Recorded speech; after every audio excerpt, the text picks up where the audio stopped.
केलाय। महाराष्ट्रातली निवडणूक लोकशाहीच्या पायमल्लीची ब्लूप्रिंट आहे असं राहुल म्हणाले। राहुल गांधींनी निवडणूक चोरल्याचे 5 टप्पे देखील सांगितलेत।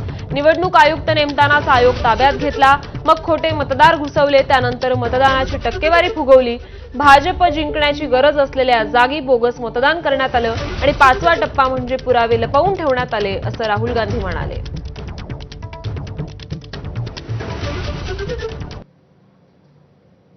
तर राहुल गांधींनी आपल्या एक्स पोस्टद्वारे काय म्हटलंय पाहूयात। निवडणुका कशा चोराव्यात याचं महाराष्ट्र विधानसभा निवडणुका हे उदाहरण आहे।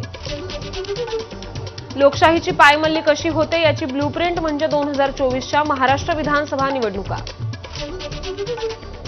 स्टेप 1, निवडणूक आयुक्तांच्या निवडीचा अधिकार असलेल्या पॅनलची छेडछाड। मग मतदार याद्यांमध्ये मोठ्या प्रमाणात बनावट मतदार घुसवा। मतदानाची टक्केवारी फुगवून सांगा। भाजपला विजय आवश्यक असलेल्या ठिकाणी सर्वाधिक बोगस मतदान करा। आणि शेवटची स्टेप म्हणजे पुरावे लपवा। भाजप महाराष्ट्र जिंकण्यासाठी आटापिटा का करत होती हे समजून घेणं कठीण नाहीये,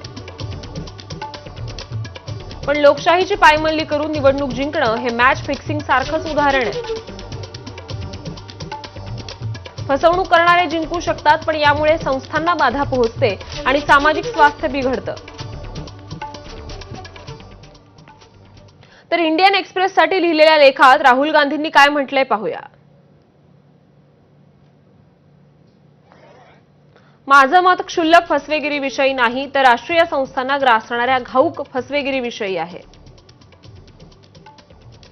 2024च्या महाराष्ट्र विधानसभा निवडणुकीच्या निकालातील विचित्रपणा ढळढळीत होता।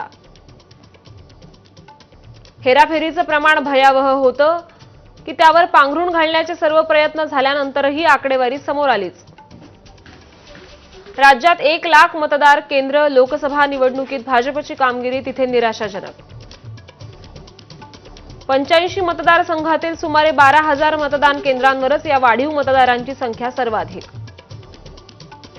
प्रत्येक मतदान केंद्रावर संध्याकाळी 5 नंतर आलेल्या मतदारांची संख्या सरासरी 600। प्रत्येक मतदाराला मतदान करण्यासाठी 1 मिनिट तरी लागतोच। या हिशोबानं मतदान 10 तास तरी सुरू ठेवावं लागलं असतं, पण तसं काहीच घडलेलं नाही। त्यामुळे असा प्रश्न उपस्थित होतो की अतिरिक्त मतं कशी दिली गेली। कामठीत 2024च्या लोकसभा निवडणुकीत काँग्रेसला 1.36 लाख मतं मिळाली, तर भाजपला 1.19 लाख मतं मिळाली। विधानसभा निवडणुकीत काँग्रेसला 1,34,000 मतं मिळाली, जी मागील निवडणुकीतील कामगिरीच्या आसपासच होती। महाराष्ट्र विधानसभा निवडणुकीत भाजप 1,75,000 मतांवर पोहोचला। भाजपच्या मतांमध्ये 56,000ची वाढ झाली। दोन्ही निवडणुकांदरम्यानच्या काळात कामठीत 35,000 नवीन मतदारांची भर पडली। लोकसभेत मतदान न केलेले जवळजवळ सर्व मतदार 35,000 नवीन मतदार भाजपकडे आकर्षित झाले। यामागील कमळाकार चुंबक ओळखणं कठीण नाहीये।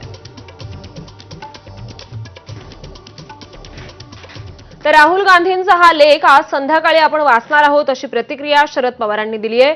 पत्रकारांशी अनौपचारिक गप्पांमध्ये शरद पवारांनी ही माहिती दिली।